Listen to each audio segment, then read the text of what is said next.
أعوذ بالله من الشيطان الرجيم. بسم الله الرحمن الرحيم. رب اشرح لي صدري ويسر لي أمري واحلل عقدة من لساني يفقه قولي. رب اشرح لي صدري ويسر لي أمري واحلل عقدة من لساني يفقه قولي.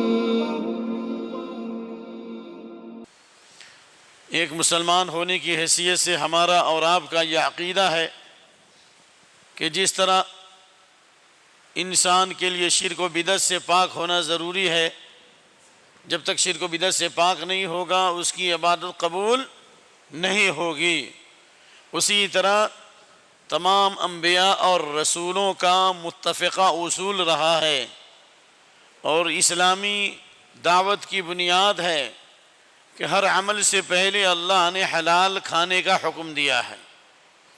تمام نبیوں اور رسولوں کو اللہ تعالیٰ نے عمل سے پہلے حلال کھانے کی تعلیم دی ہے۔ یا ایھا الرسول کلوا من الطیبات واعملوا صالحا، اے رسولوں پاک اور حلال کھاؤ اور نیک عمل کرو۔ اس آیت کی تفسیر میں نبی صلی اللہ علیہ وسلم کا ارشاد گرامی ہے، امرت الرسل قبلی الا تاکل الا طیبا والا تعمل الا صالحا، مجھ سے پہلے تمام رسولوں کو اس بات کا حکم دیا گیا کہ پاک اور حلال کھائیں اور نیک عمل کریں، یعنی عمل سے پہلے اللہ نے حلال کھانے کا حکم دیا۔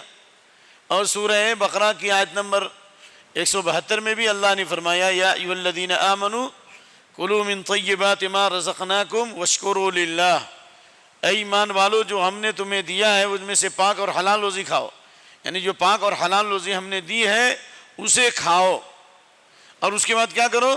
واشکروا للہ، اللہ کا شکریہ ادا کرو، ان کنتم ایاہ تعبدون، اگر تم اس کی عبادت کرنے والے ہو۔ اس سے معلوم ہوا کہ جب تک انسان اپنی روزی کو پاک اور حلال نہیں کرے گا اس کا دل پاک نہیں ہوگا، جب تک دل پاک نہیں ہوگا اس کی عبادت نہیں ہوگی۔ برتن اگر پاک ہے تو اس میں ہر چیز ہے پاک، دل اگر صاف نہیں تو خاک عبادت ہوگی۔ جیسے اللہ نے فرمایا والبلد الطیب یخرج النبات باذن ربہ، زمین پاک ہوگی تو پیداوار بھی پاک ہوگی، زمین خراب ہوگی تو پیداوار بھی خراب ہوگی۔ تو جب تک روزی پاک نہیں ہوگی ہمارا عقیدہ پاک نہیں ہو سکتا، جب تک روزی پاک نہیں ہوگی ہمارا عمل پاک نہیں ہو سکتا۔ جو پاک لوگ ہیں جو جن کی روزی پاک ہے ان کا عقیدہ بھی انشاءاللہ پاک ہوگا، ان کا عمل بھی پاک ہوگا، ان کی مجلس بھی پاک ہوگی، ان کا خون بھی پاک ہوگا، اور ان کی زبان بھی پاک ہوگی، ان کا ہر عمل پاک ہوگا۔ انہی کے لیے اللہ تعالیٰ نے بشارت رکھی ہے، الذین تتوفاہم الملائکۃ طیبین یقولون سلام علیکم ادخلوا الجنہ، جو پاک لوگ ہیں یعنی جن کا عقیدہ پاک ہے، جن کی روزی پاک ہے، جن کا عمل پاک ہے، فرشتے انہیں موت کے وقت سلام کرتے ہیں۔ روشن چہرے والے فرشتے جنت کے کفن کے ساتھ اور جنت کی خوشبوؤں کے ساتھ آتے ہیں۔ اگر آپ پاک کھا رہے ہیں، حلال کھا رہے ہیں، آپ کا عقیدہ پاک ہے، آپ کی روزی پاک ہے، تو فرشتے سلام کرتے ہیں، اللہ کی سلامتی بھیجتے ہیں۔ نمبر 2، اگر روزی پاک رکھو گے، حرام سے بچو گے، تو موت کے وقت فرشتے کہتے ہیں ادخلوا الجنۃ بما کنتم تعملون، جنت میں داخل ہو جاؤ عمل کے سبب۔ اس کا ہرگز یہ مطلب نہیں ہے کہ انسان صرف روزی پاک کرے اور اس کے بعد بے عمل ہو، نہیں، یعنی پاک عمل یہ اس بات کی دلیل ہے کہ انشاءاللہ اس کا عمل بھی پاک ہوگا، اس کا عقیدہ بھی پاک ہوگا۔ اس لیے اسلام نے حرام کھانے سے منع کیا ہے، لا تاکلوا اموالکم بینکم بالباطل، اپنے مال کو باطل طریقے سے مت کھاؤ۔ باطل طریقے سے کھانے کے بہت ساری قسمیں، جو دھوکہ ہے، سٹہ بازاری ہے، فراڈ ہے، رشوت ہے، سود ہے، اور اسی طریقے سے جہالت والی بیع ہے۔ نفع پہ نفع کما رہے ہیں، ایک آدمی کو کسٹمر بنائیں اور 50 کسٹمر بنتے چلے گئے، سب کا نفع مل رہا ہے، یہ بھی رشوت کی قسم میں، حرام کی قسم میں سے۔ لیکن آج کے خطبے میں مختصر طور پر سود سے متعلق گفتگو ہوگی، جیسا کہ آپ نے اعلان بھی کیا ہے۔ تو اللہ رب العالمین نے ہمیں اس بات کا حکم دیا ہے کہ پاک اور حلال کھاؤ اور حرام سے بچو، کیونکہ حرام جو ہے کل لحم دبت بین السحت فالنار اولی بہ، جسم کا جو حصہ حرام کمائی سے پلا ہے وہ جہنم ہی میں داخل ہونے کے لائق ہے۔ بلکہ بعض روایات میں ہے کہ 10 درہم، آج کا 10 روپیہ ہے، 10 روپیہ میں کوئی کپڑا خریدا اور 1 روپیہ بھی حرام کمائی کا ہے تو جب تک بدن پر رہے گا اس کی نماز اور اس کی عبادت قبول نہیں ہوگی ہے۔ اس لیے اللہ کے نبی صلی اللہ علیہ وسلم نے فرمایا ان اللہ طیب لا یقبل الا طیبا، اللہ پاک ہے اور اسی پاک چیز کو قبول کرتا ہے، ناپاک کو قبول نہیں کرتا۔ اور لیکن قیامت کی نشانی یہ ہے کہ یتقارب الزمان، تیزی سے گزرے گا وقت، اور وینقص العمل، عمل میں کمی آ جائے گی، لوگ بے عمل ہو جائیں گے، ویلقی الشح، لوگ خود غرضی، مفاد پرستی اور دنیا طلبی کے شکار ہو جائیں گے۔ جس طرح سے نشہ انسان کے اوپر، شراب کا نشہ 2 گھنٹے میں ہوتا ہے، لیکن دولت کا نشہ، پیسے کا نشہ، تخت و تاج کا نشہ، دولت اور پیسہ کمانے کا جو نشہ ہے وہ دن بدن بڑھتا چلا جائے گا۔ اور اسی وجہ سے سود کی گرم بازاری ہے، حرام کاری ہے اور سٹہ بازاری ہے کہ انسان چاہتا ہے کہ ہم ایک ہی دن میں کروڑ پتی بن جائیں، ارب پتی بن جائیں۔ اسی لیے اللہ رب العالمین نے پچھلی امتوں پر بھی سود حرام کیا تھا، تمام آسمانی شریعتوں میں سود کیا حرام تھا۔ سورہ نساء کی اس مشہور آیت میں فَبِظُلْمٍ مِّنَ الَّذِينَ هَادُوا حَرَّمْنَا عَلَيْهِمْ طَيِّبَاتٍ، یہودیوں نے جو ظلم کیا اور اللہ کی شریعت سے بغاوت کی، انبیاء کا قتل کیا، لوگوں کے ساتھ دھوکہ دیا، اللہ نے کہا کہ زکوٰۃ نکالو، زکوٰۃ نکالنا بند کر دیا۔ سماعون للکذب اکالون للسحت، جھوٹ خوب سنتے تھے اور حرام خوری ان کی فطرت بن گئی تھی۔ تو کیا ہوا، اللہ نے ان کے گناہوں کے سبب اللہ نے حلال اور پاک چیزوں کو ان پر حرام کر دیا گناہ کی وجہ سے۔ یعنی اس میں اشارہ ہے کہ جس طرح گناہ کرتے جائیں گے اللہ حلال روزی سے محروم کر دے گا۔ فَإِنَّمَا عِندَ اللَّهِ لَا يُنَالُ إِلَّا بِطَاعَتِهِ، اللہ کے پاس جو پاک اور حلال روزی ہے بغیر اللہ کی اطاعت اور بندگی کیے وہ پاک حلال روزی نہیں مل سکتی۔ اللہ نے کہا فَبِظُلْمٍ مِّنَ الَّذِينَ هَادُوا حَرَّمْنَا عَلَيْهِمْ طَيِّبَاتٍ أُحِلَّتْ لَهُمْ وَبِصَدِّهِمْ عَن سَبِيلِ اللَّهِ كَثِيرًا، اور یہودیوں کے اللہ کی راہ سے روکنے کی وجہ سے اللہ نے ان پر لعنت کی۔ وَأَخْذِهِمُ الرِّبَا، سود لینے کی وجہ سے، سود لینے اور دینے کی وجہ سے اللہ نے ان پر لعنت کی، اللہ نے ان کے دلوں کو سخت کر دیا اور اللہ نے ان کے لیے دردناک عذاب تیار کیا ہے۔ تو خلاصہ کلام یہ ہوا کہ سود پچھلی شریعتوں میں بھی حرام تھی اور اس شریعت میں بھی حرام سے حرام تر ہے۔ اجتنبوا السبع الموبقات، 7 ہلاک کرنے والے گناہوں سے بچو۔ اس کا مطلب یہ نہیں کہ اس کے علاوہ 7 کے علاوہ سب حرام ہے، نہیں، یعنی 7 یہ بڑے گناہ ہیں تباہ کرنے والے۔ آدمی کا دل بیمار ہوگا، ایمان ختم ہو جائے گا آہستہ آہستہ، یا ایمان کمزور ہو جائے گا، اللہ دشمنوں کو اس پر مسلط کر دے گا، شیطانوں کو اس پر مسلط کر دے گا، اللہ کی رحمت نہیں ہوگی، اللہ کی لعنت ہوگی۔ 7 ہلاک کرنے والے گناہوں میں سے ایک کیا ہے؟ شرک کرنا، جادوگری کرنا، ناحق کسی جان کو قتل کرنا، شرک والسحر وقتل النفس واکل الربا، یہ ہے سب سود کھانا۔ ہلاک ہونے کا مطلب یہ کہ آدمی کی دنیا اور آخرت دونوں تباہ ہے۔ سود کے ذریعے جو کمائی جائے گی، نہ صرف یہ کہ وہ ضائع ہوگی بلکہ اللہ رب العالمین فرماتا یمحق اللہ الربا ویربی الصدقات، اللہ سود کو مٹاتا ہے اور صدقات کو بڑھاتا ہے۔ یعنی سود کے ذریعے ہو سکتا ہے کہ کوئی کروڑ پتی ہو جائے، آج ہوگا ارب پتی ہوگا لیکن وہ خاک پتی بنے گا دنیا میں، یا تو اللہ اس مال کو تباہ کر دے گا، مٹا دے گا، ختم کر دے گا۔ جیسے آپ دیکھ رہے ہیں بڑی بڑی کمپنیاں ختم ہو گئی، ورلڈ بینک زیرو ہو گئے، بڑے بڑے ارب پتی خاک پتی ہو گئے، دیش چھوڑ کے بھاگ گئے۔ آپ تو جان رہے ہیں نا بھائی شہر کی زمان، جو سود لے کر جنہوں نے کاروبار کیا تھا اور بڑے بڑے پلین خریدے تھے، کیا ہو گئے؟ وہ تباہ و برباد ہو گئے وہ۔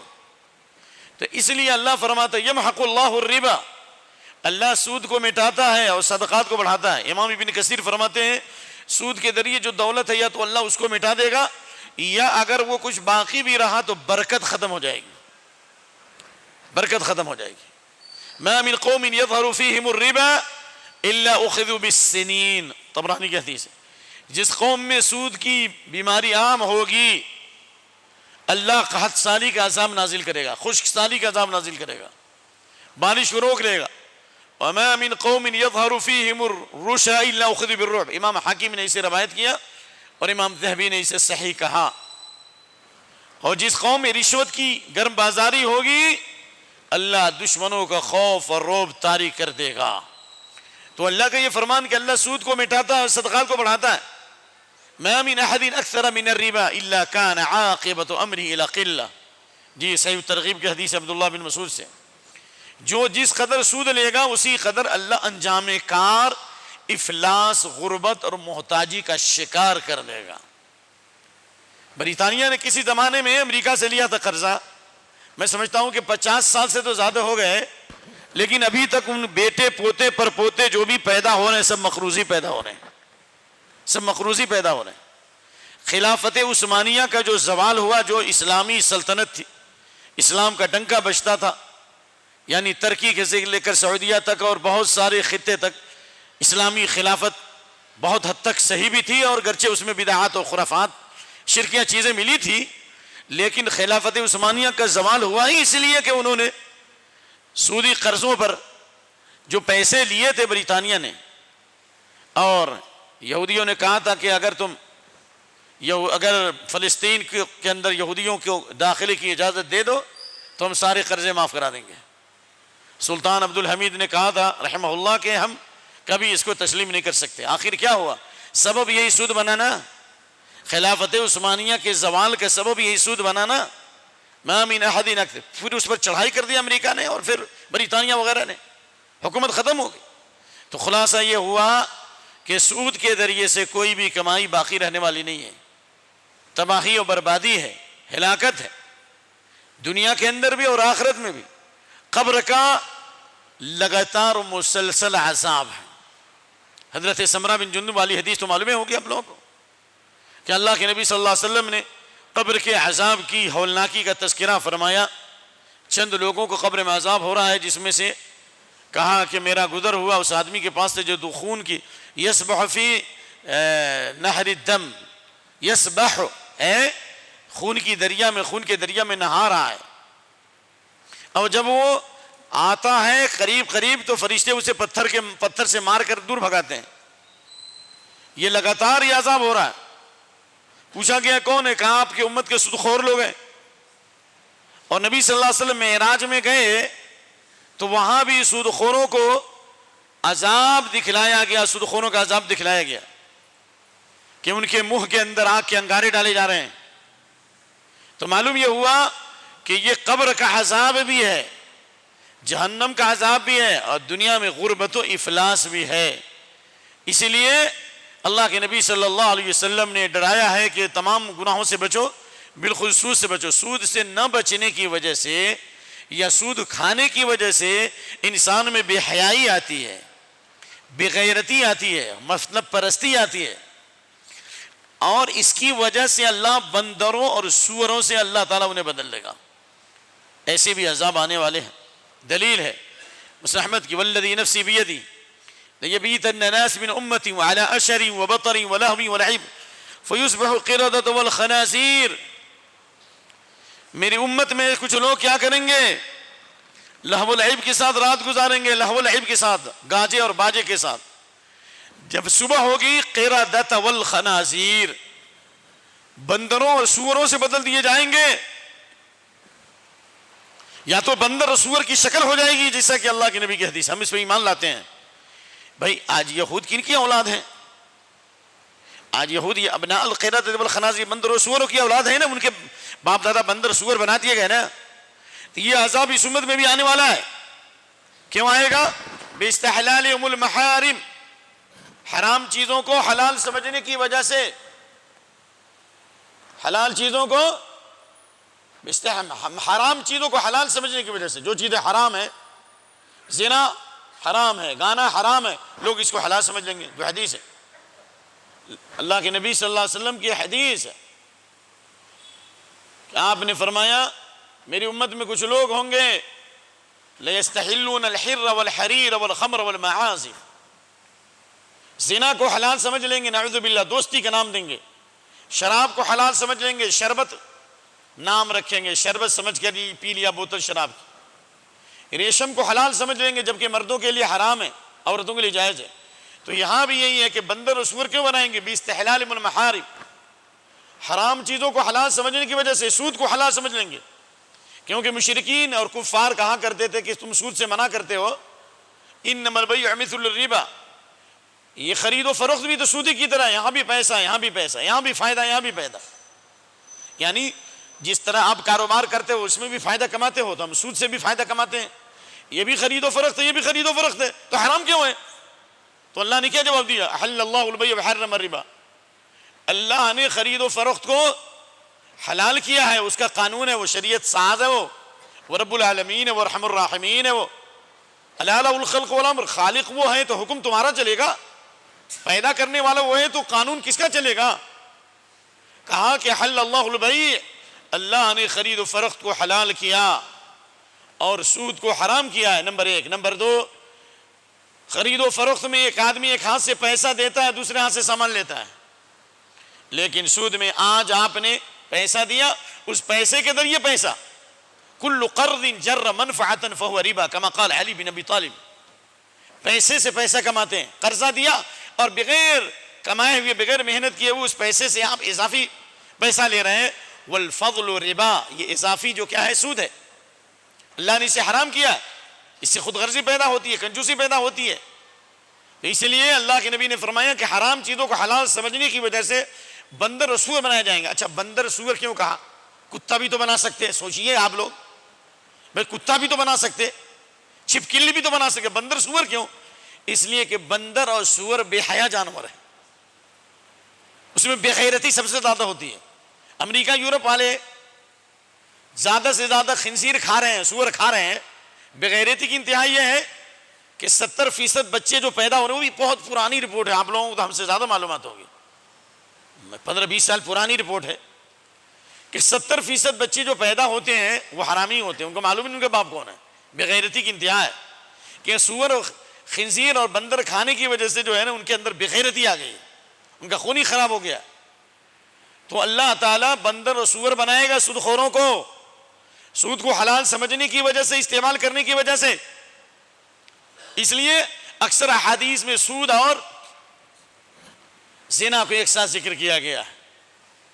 اذا ظہر الربا والزنا فی قریۃ فقد احلوا بانفسهم عذاب اللہ، جب کسی بستی میں سود اور زنا کی بیماری عام ہوگی تو ان لوگوں نے اپنے اوپر اللہ کا عذاب اتار لیا۔ ایک ہوتا ہے عذاب آئے گا، ایک ہے کہ گناہ کرنے پر عذاب آئے گا، آئے گا اور آ گیا دونوں میں فرق ہے نا،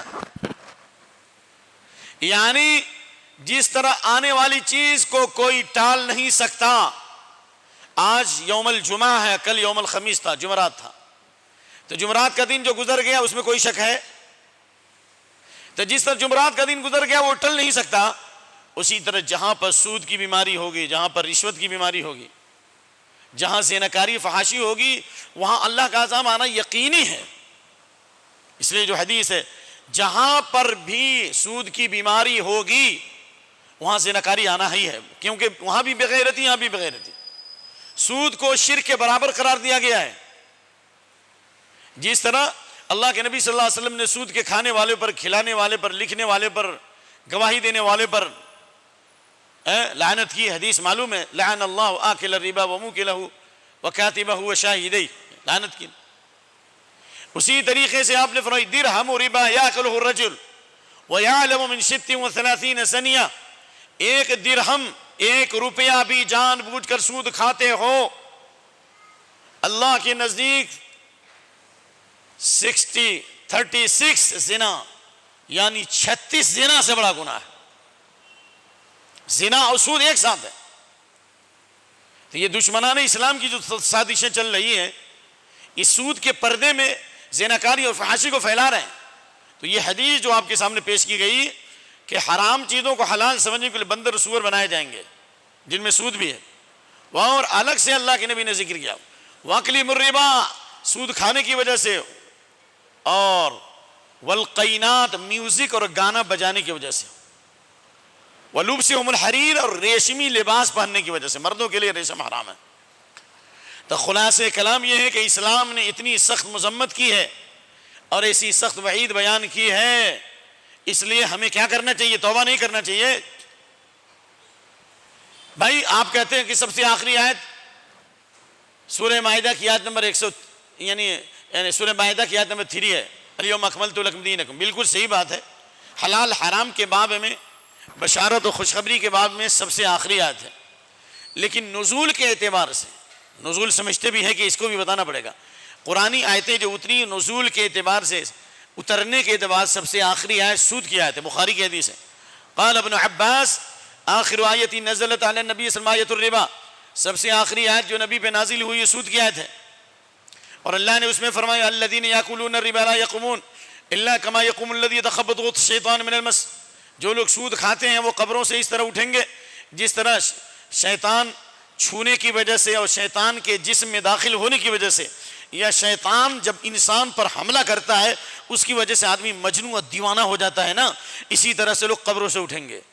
کیوں؟ اس لیے کہ دنیا میں سود خوروں پر اللہ کا عذاب یہ ہے کہ اللہ نے اس کو دیوانگی دے دی، پیسے کا جنون دے دیا، اسے کچھ نہیں سمجھ میں آتا، آپ لاکھ سمجھائیے گا اس کو صرف پیسہ نظر آئے گا۔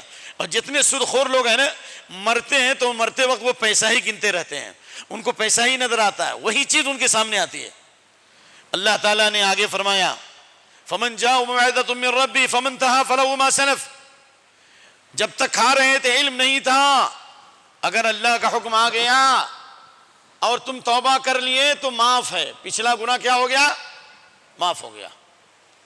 اگر پہلے سے علم نہیں ہے اور آپ کو پتا چلا کہ یہ پورا کاروبار آپ کا حرام ہے، توبہ کیجیے، معاف ہو جائے گا، صدقہ خیرات کر دیجیے۔ لیکن جان بوجھ کر کے اگر سود کاروبار کر رہا ہے، جانتے بوجھتے ہوئے، تو اس میں اس بات کا خوف ہے اس نے سود کو حلال سمجھ لیا ہے۔ جیسے بعض لوگوں نے فلسفہ کر لیا کہ کافر ملکوں میں سود لینے اور دینے میں کوئی حرج نہیں ہے، نہ یہ قرآن کی آیت ہے نہ حدیث ہے، نہ کسی صحابی کا قول ہے، نہ خلفائے راشدین میں سے کسی نے اس پر عمل کیا، نہ کسی امام کا قول ہے۔ یہ تو حقیقت یہ ہے کہ یہ بعض باتیں امام حنیفہ کی طرح منسوب کی جاتی ہیں۔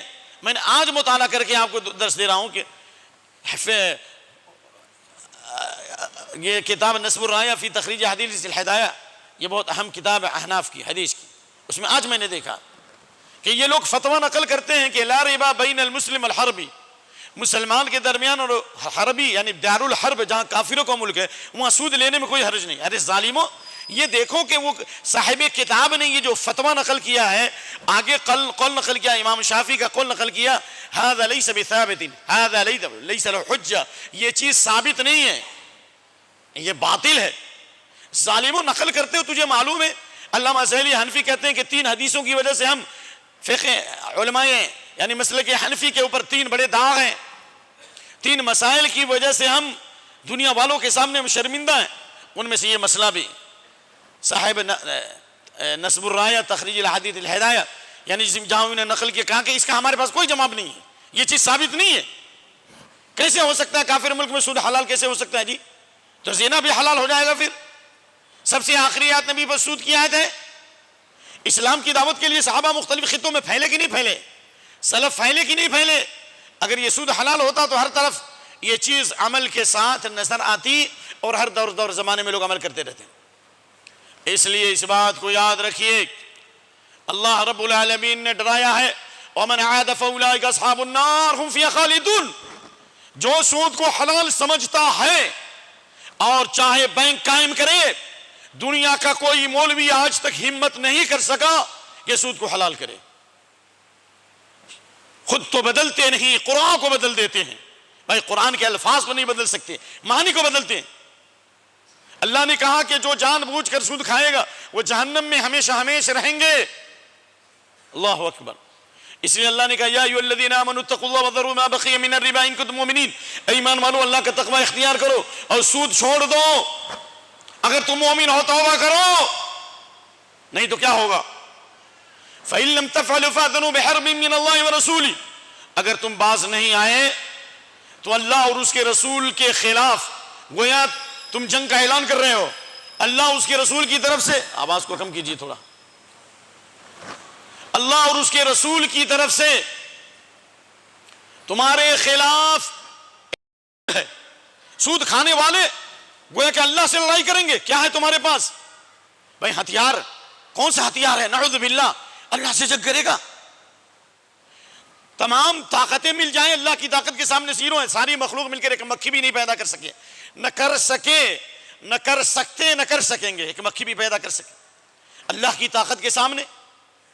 تو سود خور، سود کھانے والا، کھلانے والا، لکھنے والا، گواہی دینے والا اور بینکوں سے سود دلانے والا، کاروبار کو چمکانے کے لیے چلو ہم تو نہیں کھاتے فاتحہ، لیکن فاتحہ ہم کرتے نہیں لیکن کھا لیتے ہیں بسم اللہ کر کے. ارے ظالموں، خنزیر کا گوشت جو ہے 1 نمبر گھی سے بنا دو، اور مندی جو سفر کر کر آیا، جس مندی کے نشے نے ہمیں دین سے غافل کر دیا، نماز سے غافل کر دیا، جماعت سے غافل کر دیا. آپ خوب کھاؤ لیکن اتنا مت کھاؤ کہ پیٹ خراب ہو جائے. تو اگر مندی بھی بنا لو، حیدرآباد کی بریانی بھی بنا لو مثال کے طور پر، تو حلال ہو جائے گا؟ نہیں ہوگا نا. لہذا حرام حرام ہے، وہ کبھی حلال نہیں ہو سکتا. جیسے ہی معلوم ہو فوراً چھوڑ دو، نہیں تو اللہ اور اس کے رسول کے خلاف جنگ کا اعلان ہے. یعنی اس میں اشارہ یہ ہے اللہ اپنے لشکروں کو تم پر مسلط کر دے گا. کیا کر دے گا؟ اللہ اپنے لشکروں کو مسلط کر دے گا، دشمنوں کو مسلط کر دے گا. اللہ اولاد کو اللہ نافرمان بنا دے گا، فتنے اور فساد میں ڈال دے گا، موت کی سختیوں سے دوچار کرے گا، قبر کے عذاب سے دوچار کرے گا. اللہ سے دعا ہے کہ اللہ ہم کو اور آپ کو سوچنے سمجھنے کی توفیق دے. یعنی فکر و قوت فکر و عمل پہلے فنا ہوتی ہے، تب کسی قوم کی شوکت میں زوال آتا ہے. امام کعبہ بھی تقریر کرنے کوئی فائدہ نہیں ہوگا. ضمیر گندا ہے، حرام خوری ہماری فطرت بنی ہوئی ہے، دھوکہ اور فریب یہ ہماری پہچان بنی ہوئی ہے، لوگوں کے ساتھ فراڈ کرنا یہ ہماری پہچان بنی ہوئی ہے، وزن میں کمی کرنا، لوگوں کے ساتھ نقصان کا معاملہ کرنا یہ ہماری عادت بنی ہوئی ہے. کوئی نہیں بدل سکتا. ملعون من ضار مومن، اس آدمی پہ لعنت ہے جو کسی مسلمان کو نقصان پہنچائے. لعنت ہے، لعنت. من ضار اللہ، جو نقصان میں ڈالے گا اللہ اس کو نقصان میں ڈالے گا دنیا اور آخرت میں. من شاق اللہ علیہ، جو مشقت میں رہے گا اللہ اس کو مشقت میں ڈالے گا. اللہ ہمیں صحیح دین کی طرف آنے کی توفیق عطا فرمائے. اقول قولی هذا واستغفر الله لي ولكم ولسائر المسلمين واستغفروه انه غفور رحيم.